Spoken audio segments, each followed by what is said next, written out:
Bom, pessoal, então, né, continuando aí sobre o cobre, ele tem alta afinidade por compostos orgânicos e alguns fatores aí afetam essa disponibilidade de cobre no solo, dentre eles pH, excesso de ferro e alumínio, o teor de argila e também o teor de matéria orgânica.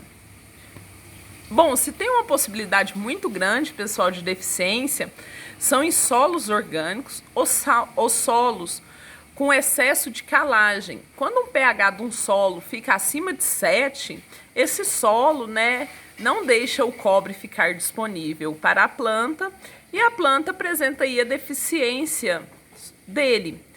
Qual que é a correção, pessoal? Sulfato de cobre, tá bom?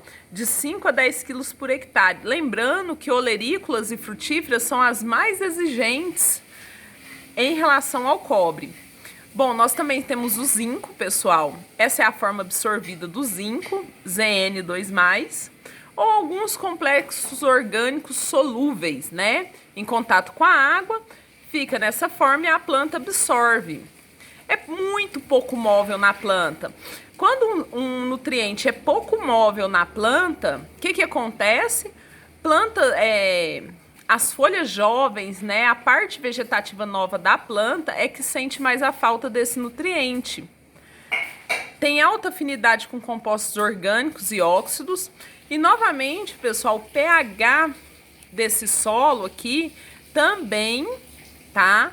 Influencia na disponibilidade do zinco, assim como teor de argila, matéria orgânica e fosfatos, ou seja, fosfato em excesso, né, fósforo em excesso no solo prejudica a absorção do zinco pela planta.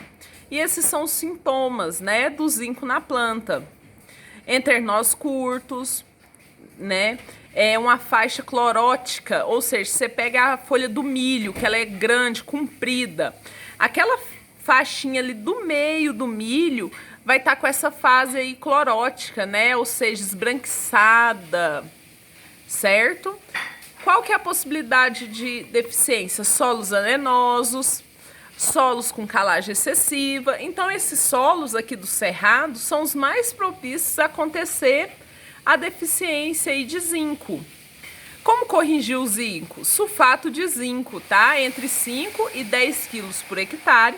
Lembrando que é de acordo com a análise do solo, tá bom, pessoal? Não é no achismo, não.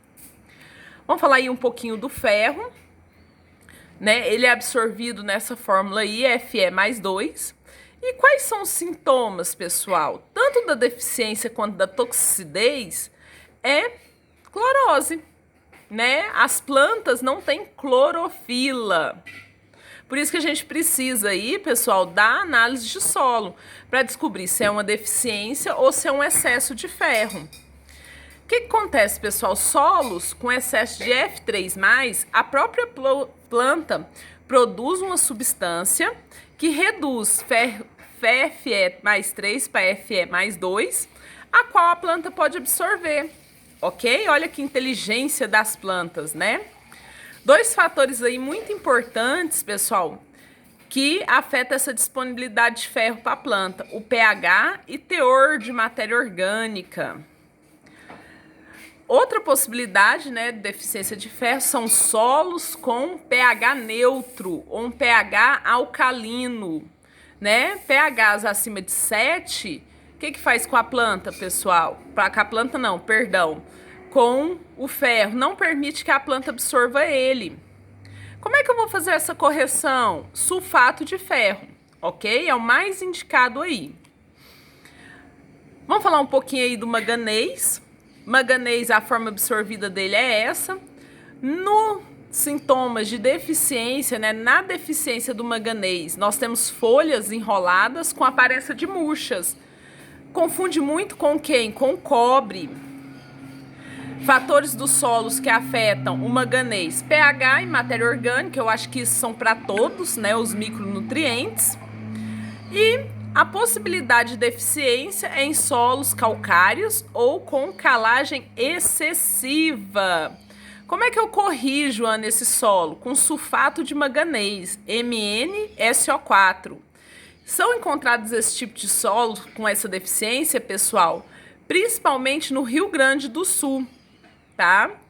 Porque, perdão, pessoal, falei bobeira, ó, tá vendo? No Rio Grande do Sul existe uma toxidez, tá? De manganês em solos ácidos e que causa na soja uma enrugadura nas folhas. Daí, pessoal, a necessidade, né, de uma análise de solo para a gente determinar se é toxidez ou se é deficiência, ok?